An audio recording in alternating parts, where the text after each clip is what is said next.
Hey, everybody, and welcome to the show. I'm Kristi Lowe. I'm your host. And as always, I'm glad you're back with us. If you're new around here, it is a new season. We kicked off just a week or two ago in this new fall season, and I am thrilled that you are back here with us. If you are new, I'm glad that you're here. It's a really cool place where I get to hang out with some really cool people and have conversations with people that just span any kind of subject matter. And if you have been around for a while, you know that we can talk about just about anything. So apparently you're a glutton for punishment if you're back. But today I am joined by Russell Joyce, who is from Oregon. And we're going to talk about a variety of things today. But Russell, I'm so glad you're here. Oh, I'm honored to be here. And I guess I'm a glutton for punishment as well. I'm ready to go wherever the conversation leads. You are a husband and a father. You are a pastor. You are also a podcaster and an author Hmm. also. We're going to talk about that book because, dude, it is phenomenal. But you were also born, part of your story is that you were born with a rare facial disorder. Can you tell Hmm. us just a little bit about that? Yeah, absolutely. So I was born with Goldenhar Syndrome. So far as we know, and so far as I'm aware, we still don't know what causes it, if it's genetic or if it was societal. The way it was explained to me is that a blood vessel in my embryonic brain in utero just popped and it Huh. affected my development. Yeah, that's the way it was explained, just and it affected my development. So for Goldenhar patients, it usually affects one side of the face or the other. So for Uh-huh. me, it was my left side. So for me, my left ear was not formed. So it was a very small, peanut, fleshy looking thing. I didn't have the auditory nerves to be able to hear. So I'm deaf on the left side. My left jaw did not fully form. So I've had Uh-huh. multiple jaw reconstruction surgeries. The left cheekbone didn't form. And then a bunch of other random things. The left side of my mouth was too wide, stigmatisms in my eyes, scoliosis in my spine, holes in my heart. So just Yeah. random stuff, random to the world's eyes. I think very much designed to give God glory, as John Mhm. 9 says. And so lots of different surgeries throughout my childhood and Yeah. adolescence to both restore functionality to my face and my body and also some sense of aesthetic normalcy to my Yeah. face. Yeah. But as we know, so much of our lives, if we allow it and allow God into it, not only teaches us about who he is and what he's doing, but also he just uses it, he harnesses it for himself and for his glory, and has been a big part of my identity, my character, my personality, and the shape of my ministry. Yeah, well, and that indeed, my friend, you're up to quite a bit. You've been doing just a couple of things. Just I a can tell couple, you, yeah. you just sit around, twiddle your thumbs, right? You Yes. and I will try really hard. My listeners know that like I'm a book nerd, okay? And I love nonfiction books. I love fiction. I love almost any kind of book I love. But when I got my hands on your book and I started reading it, I happened to open the mail, like, and I'm sitting there and so I got it and I start reading it thinking I'm just going to sit there for like, 5 minutes and just flip through. And I found myself like Hmm. 45 minutes later and I'm like 3 or 4 chapters into this bad boy. And I was like, Yeah. oh my gosh, the first chapter, Yeah. I'm weeping. I'm weeping. And I told you earlier before we started Yeah. recording, like I'm a Right. crier, man. I cry. But I am weeping. And one of the very first things that stuck out to me is your dad. Man, the story about your dad Mm-hmm. and how he would pray Mm-hmm. with you and tuck you in. And then he would step out of the door and then he would say, Lord, heal my son. And Yeah. okay, I knew Yeah. I would never make it through this crowd without tears, but there's no way, dude. There's no way. But I so felt your dad in that moment because how we would do anything to fix our children. And Totally. and so To I take the mean, burden, oh, that was his prayer. Like, Lord, just give me the burden. Like, take it yeah. off of him. Yeah. I think parents all are like some of the few who understand childlike praying, that childlike Yes. heart, of just it's not even about the words, but it's so pure. It's the ask.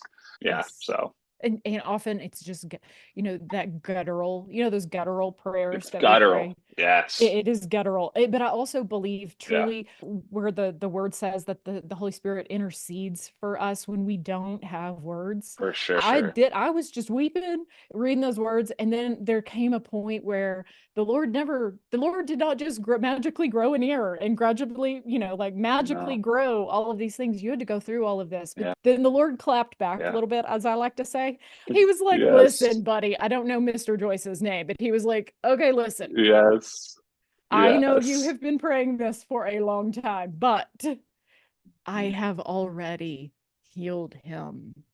I need you to look a little closer. I'd been a Christian for 1 year at that time, and basically God was like, "You're not looking close enough." Tim is his name. Like, Tim, you're not looking close enough. Look closer, and you'll see my glory already there. I've already healed him. But yeah, How did you come to know Christ? Like, how old were you? You were 12 then, 11 or 12 when you came to know Christ? I was 11. Yep, I was 11 when I came to know Christ. I would say, honestly, I would say I always knew him. It was one of those Yeah. stories. Like, I have memories of being a 6-year-old boy in the forest behind my house and having an experiential encounter with God. I didn't have the language for it yet or anything like that, but just walking through the forest and knowing that there was a presence of God who was there. And then both my parents were first generation Christians. They were saved in an evangelical Methodist church in their mid Okay. 20s. And so they were very much on fire for the Lord. So we were very blessed in that way, my brothers and I, that we always saw in our parents that faith was very real. So we saw Jesus through their faith. So yeah, age 11, I gave my heart. I was in a Baptist church. It was beautiful.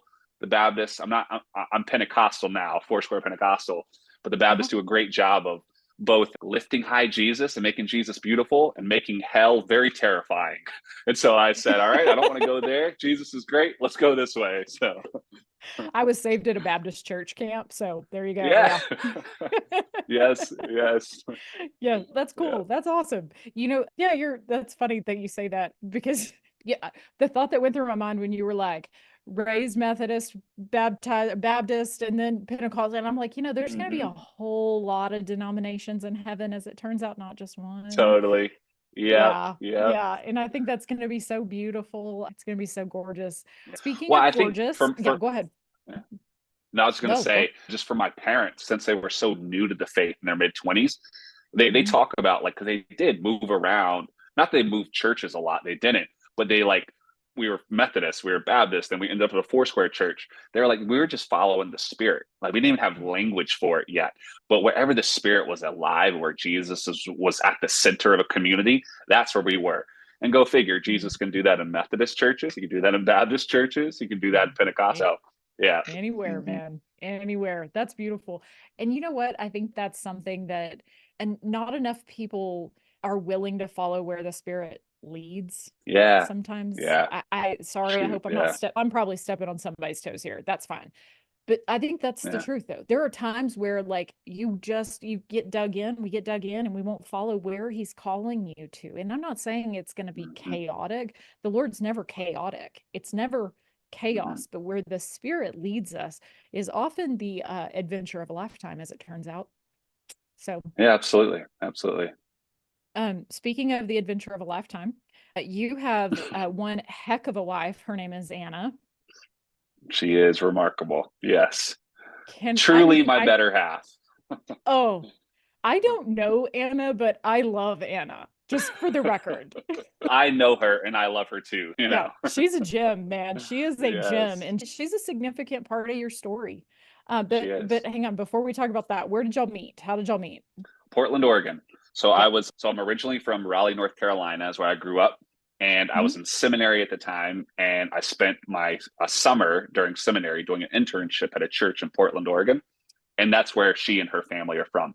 So she was at that Oh, church. We met there and started dating, fell in love, dated long distance, got engaged, got married up there, and then ended up moving to New York City to plant a church. So we've been all over the place.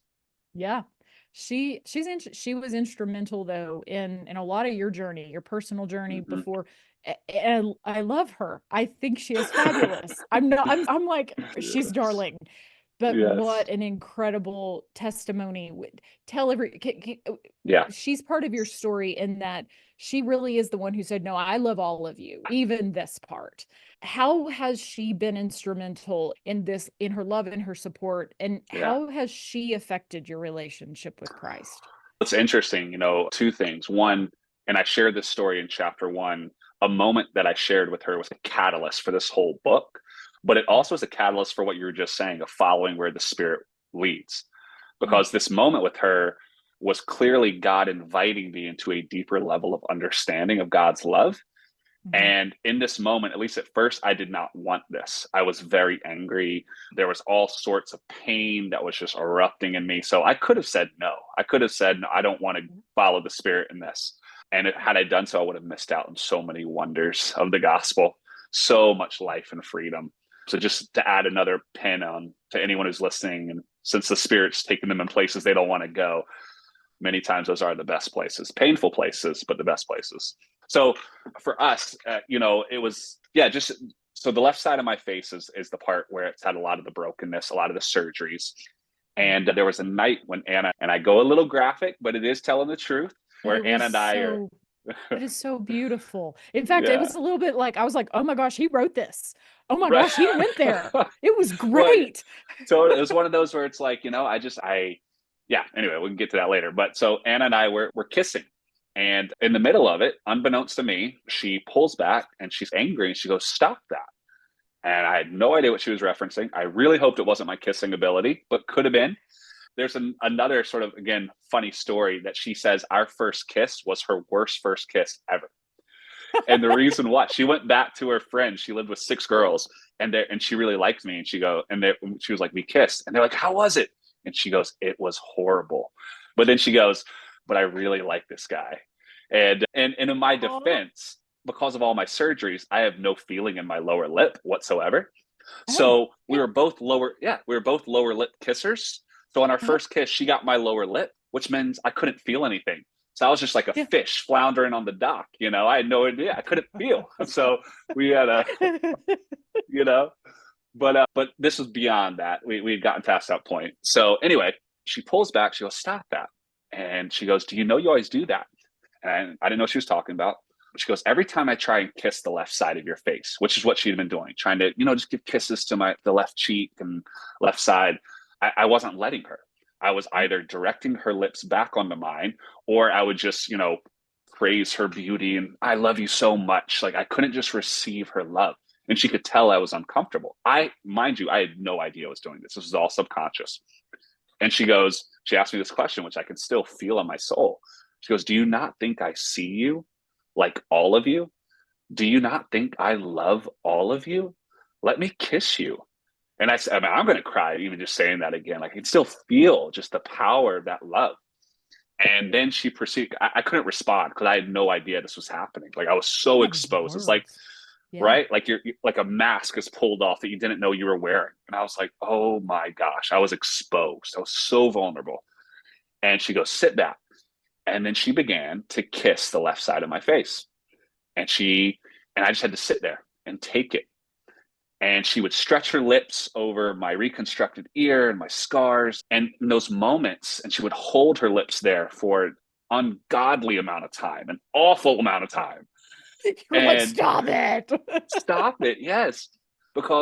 And as I say this in the book, she wasn't just kissing my face, she was kissing my memories.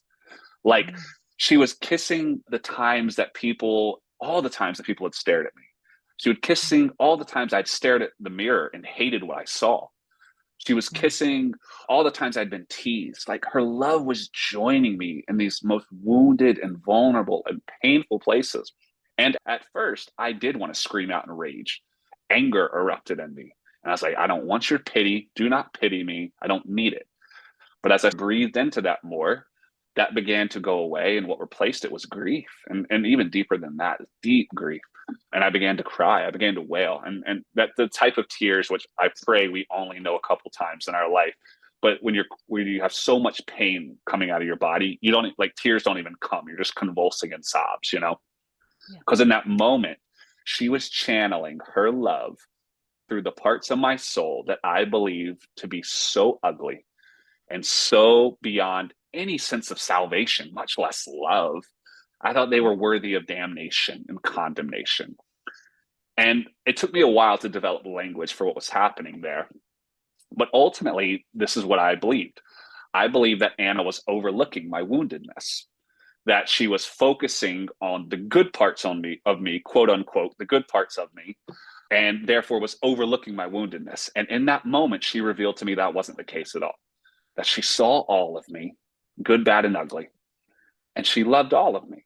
She received all of me. She wanted to be with all of me. Yeah. And that's, as I say in the book, that realization totally just destroyed so much of my theology, because I had this theology without realizing it, that, God loves the sinner, hates the sin, which is true. God is condemning sin, right? Sure. That said, I think often when we say that or even believe that, there's parts of our souls that are so stained and affected by sin and wounded that we think those parts of us, God also just is destroying, can't stand. And what I realize is God, is the great surgeon, actually wants to join us in those places because he loves us. And he even loves us that is affected by those places. And he will bring healing to what sin has produced in us. But it's not from us keeping him away. It's from us allowing him in there. So with that moment with Anna, that just started the whole journey for me of being like, oh my gosh, do I even know the gospel? Do I even know the love of God? That would join me at this point. And I'm in seminary. I'm training to be a pastor. So then I'm thinking like, gosh, if that's us, how many more of us are in the pews? And again, we say that tongue in cheek, but aren't we all aware that there's so much pain in the pews and so much hiding in the pews? And that's so tragic and so sad, because that should be the exact opposite. The pews in church should be the place where we come lifting high, and I talk about this later in the book, but lifting high our scars of what once were embarrassing wounds, but they have been healed and set free by the love of God in Jesus Christ. Thank you, Lord. All I could see when I was reading that, and then just hearing you talk about it, what a beautiful representation Anna was of Jesus. I mean, I just kept to be loved like that, fully known, to be fully known by, we are fully known by the Lord, whether or not you admit that you are fully known, or even realize you're fully known. You are completely known by the Lord. And to see the earthly realm and to see that be lived with and so now my listeners know why I started this conversation with how much I love Anna. Now they know, because you'll see why I love Anna. She's amazing. but her heart, the Lord had been prompting and teaching and preparing her in such a beautiful way all these years to bring her to that place too. So I think because it wasn't just being fully known, and I say this in the book, it was also that I was freely chosen. Like Anna, like I say this, my subconscious rationale, because I had never let anyone into those places, but my subconscious rationale is my family loved me and chose me, but they were forced to, because I was blood. They were stuck with me. You know what I mean? And here's someone who is not stuck with me. Here is someone who is saying that she wants to be with me. And so for her to say, not only do I fully know you, Russ, even the parts of you that you're so ashamed of, I actually freely choose you. And this is how I think, like, I start with this story of how this is what's happening on the cross, I believe. Because when she said, I fully know you and I want to freely choose you, the way that she revealed that to me is by kissing the left side of my face, the brokenness. She had to channel her love through what I believe to be the worst parts of me. That's how I knew that she freely chose me, because she joined me in my worst. What is happening on the cross? It's God in Jesus saying, I fully know you, O world, and I freely choose you. And how do you know I freely choose you? Because here I am joining you in the worst parts of you, your sin, your suffering, and your death.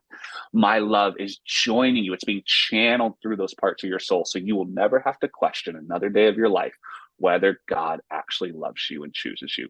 I've joined you at your worst, therefore I can join you in every single other part of your human existence.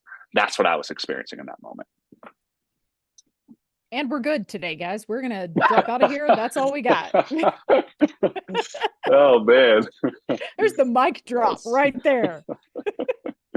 Yes. Well, I would love to tell my listener family that's like the only part of your story that wrecked me. As it turns out, no, but wait, there's more. It feels like an infomercial. So you got Anna, who by all accounts is a saint and is amazing. And the two of you moved to Brooklyn. Or wait a minute. But wait, hold on. You're thinking about moving to Brooklyn. There's this point in the book. You're moving, you guys are praying about whether this is really what you need to do. You're in Brooklyn. I think you're visiting Brooklyn where with this point in your story where I'm going. And there is this poignant moment. Okay. And you're meeting with some missionary couples. I believe his name was David. And y'all, it's, I think, a husband and wife, and they're there and they are talking to you. Okay, hold on. I do not. Is it okay if I read just a very quick? Yeah, absolutely. Yeah. Okay, because there was a part that honestly, so I got my hair colored today. I know it doesn't look like, yeah, I'm so great. Anyways, I'm old, but I cover it up. Okay, but I had my book with me today. Okay. And my hairdresser, I was telling her, I was like, there's no way I'm gonna make it through this. I have to read this to you. And she was like, what are you talking about? And I was like, girl, there is this part in this book. And I go back to it and I was like, I got it. So there's this poignant moment. Okay. Poor Amber. I tell her everything. Amber's been on my podcast. She knows, she's stuck with me. Anyways, so there's this point where the two of you are with this couple and David looks at you and is talking about whether you're like, should we do this? Should we not? Okay. Okay, here I go. Ready? Or here you go. Ready? David leans forward and he said, look, if your hearts will allow you to go anywhere else, you should go there. But if not, then remember the day when the call became certain and final, and ensure you both have it etched into your memories, because you will have many moments in this journey where you will have to recite back the story of the day God confirmed in your hearts, this is where you are to be. Write it down. Remember it. Do not forget that moment. You're gonna make me cry right now. Goodness. Dude, that moment right there, I stopped. I have it highlighted. I stopped. And you stopped me in my tracks, because I think as believers, it is so easy for us to know in a moment when, or I don't know if it's always easy for a believer, but there are times where we know the Lord has called us to do something, to take an action, to make a move. And a lot of times for me, I don't know if I'm the only one here, it's real easy for me to know it.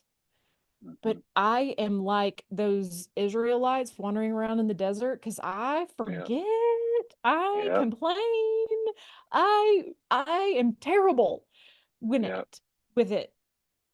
But he said, I need you to remember this moment. And how hard it is for us as believers to remember and to hold on when it was hard. And I'm going to assume that because that moment was crystallized in your mind and it made it into the book, that there were moments where you had to have gone, I don't know if we should be what the heck have we done? Church. Yeah. Why totally. are we doing that? How have you hung on to that call over your life? Oh, man. You know, the emotional center of that moment for me was like in the New Testament when Jesus, he preaches and a lot of people are leaving and he goes to his disciples, what about you guys? Do you want to leave too? And Peter goes, you have the words of life.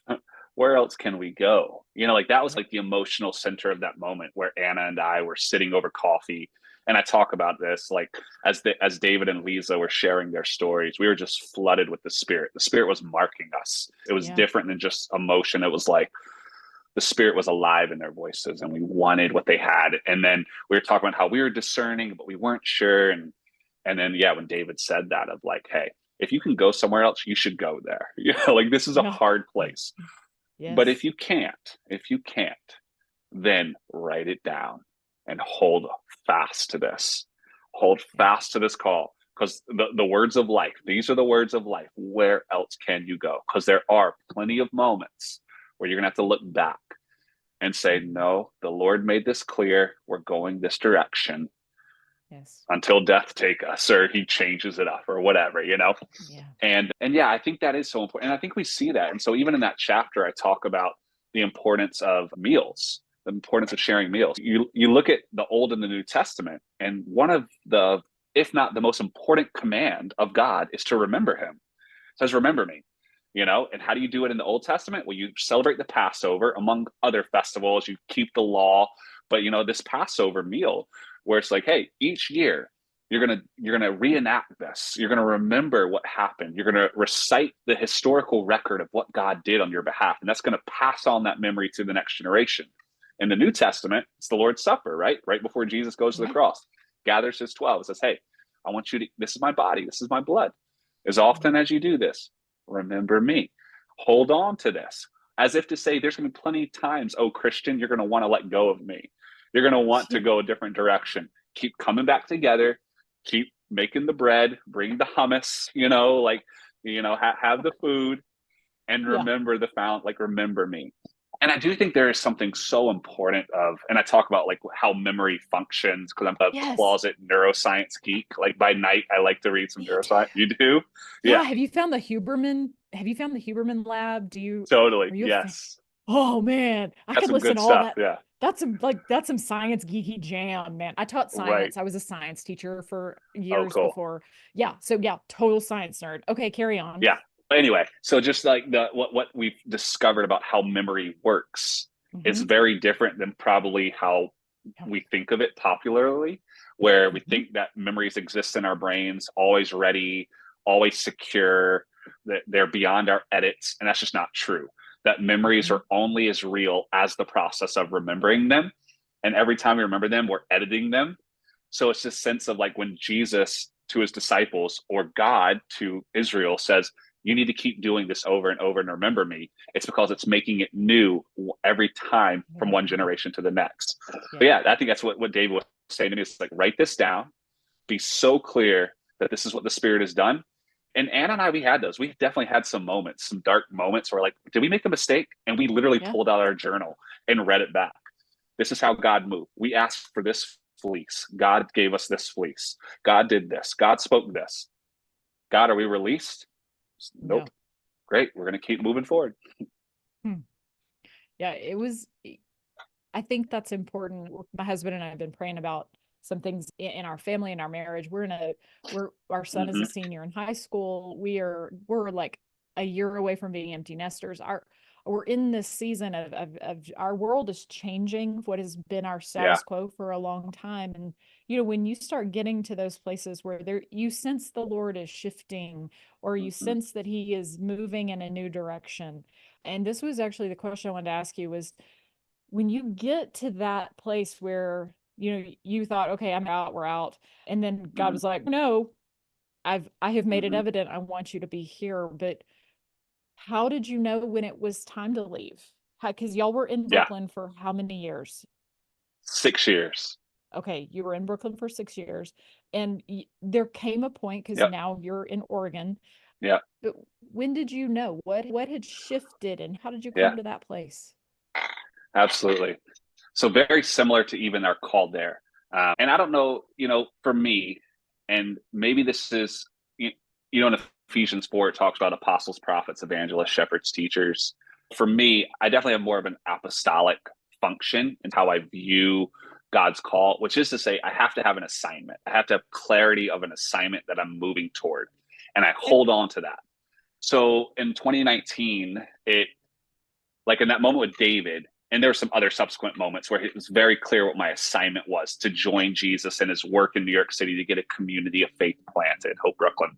With in 2019, without realizing it, again, we fulfilled our assignment. Like there was a vision that God had put in my heart that actually, and I talk about it in the book, in March 2019, at this baptism, that was the moment, without realizing it then, that the chapter ended, so to speak. The chapter that he had given me to write had ended. And then from that moment, I didn't know what the next chapter was. I couldn't feel it. I couldn't sense it in my heart and my prayers. I had no idea what the next chapter was. So that started a process of 18 months of prayer and fasting, seeking the Lord, like, Lord, what's the next chapter that we're supposed to write? And as we were praying for Hope Brooklyn, God was completely silent, and God started to speak in these other ways, through other people, through other fleeces. And that's when we realized, oh, he gave us an assignment. It's done. Now hand the book back to him. Hand the book back to him. And he's got another chapter for us going in this direction. That's how we discern it. But again, even in that one, the exact same thing. I could write another book that would go the same way of like, write this moment down when he like made the assignment clear of this is now the path you're going. So it's the same thing. Yeah. I think there's a word for somebody there, that you have to know when he has said, we're done. You're done. Good job. But we're done here. And I think a lot of times we get wrapped up in our identity, gets wrapped up in the thing we're doing. And in fact, I think I'm 99% sure it was you that said that it had been about what you were doing and not what God was doing where you are, and letting him have it. And how many you're in this ministry world, please know there are a lot of incredible speakers, authors, people, but there every now and then you'll brush up against somebody and you're like, woo, you are in it for you, buddy. You are not in this for Jesus. Yes. Do you know what I'm saying? There is a spirit of just that self-centeredness, or that, it just feels, I don't like the way that feels whenever I talk to somebody like that. And I'm like, I need a shower. I don't like that. No. I don't want to have anything to do with that. I have a real black and white feeling on that. Like you're either all in it and you are doing it for the right reasons. And then I think you can sense, you can feel when somebody is doing this for themselves. And anyways, I digress. I don't mean to get off on that tangent. See, we talked about doing tangents. I love it. Yeah, I know, but it's true. But there comes that point where the Lord has called you out, and having that wisdom to know it's time here. And when we resist that, woo. Yeah, we feel it. We feel it.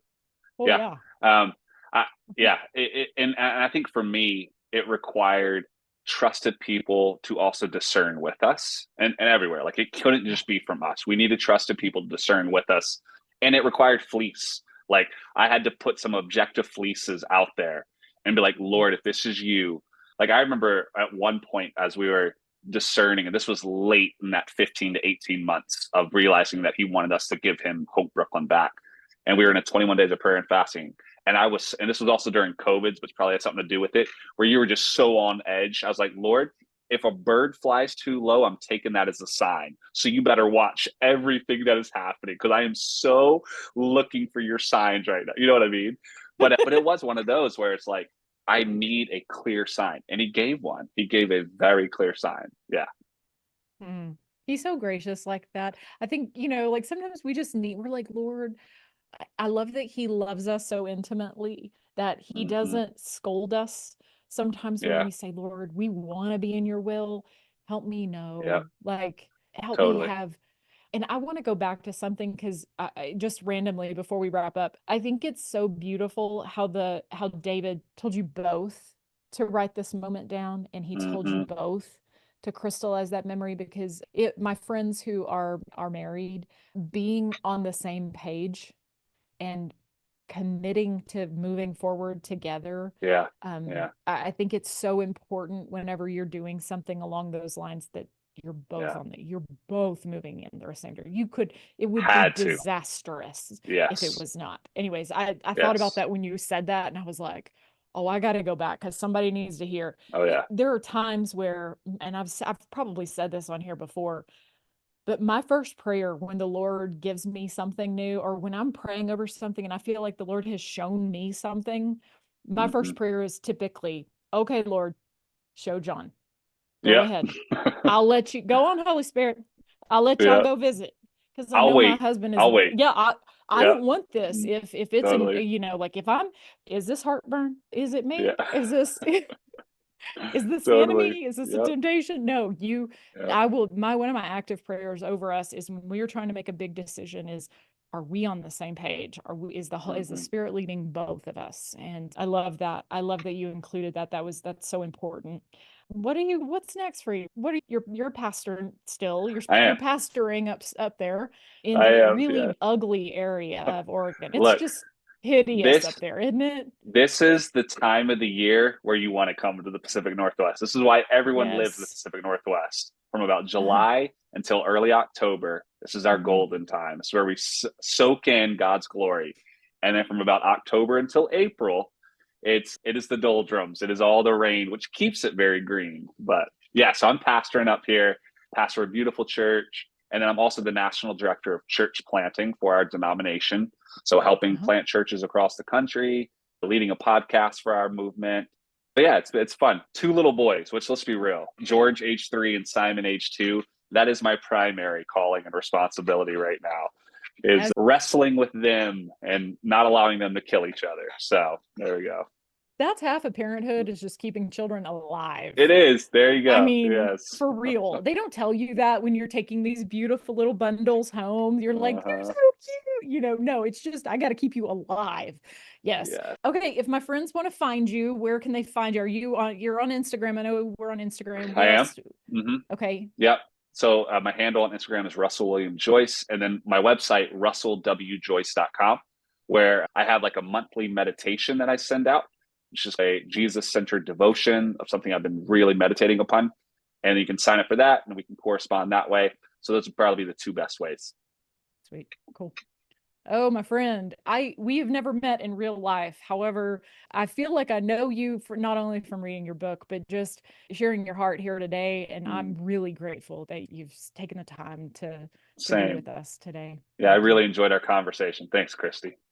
Thank you, Russell. Friends, I will put all of these links in show notes. We'll put all the ways you can find. So if you're driving, please don't, go to social media right now. You can go whenever you get there safely. And y'all, thank you for being here with us. Thanks for sharing space with us. I always love it. Send this to a friend, somebody who just send this to anybody that the Lord lays on your heart. That's the best gift you could give Russell or I. And it is certainly one of the most impactful ways you can help somebody else who might be walking through some of the things that we've talked about today. So, friends, thanks for being here. And good Lord willing, I will see you all next week.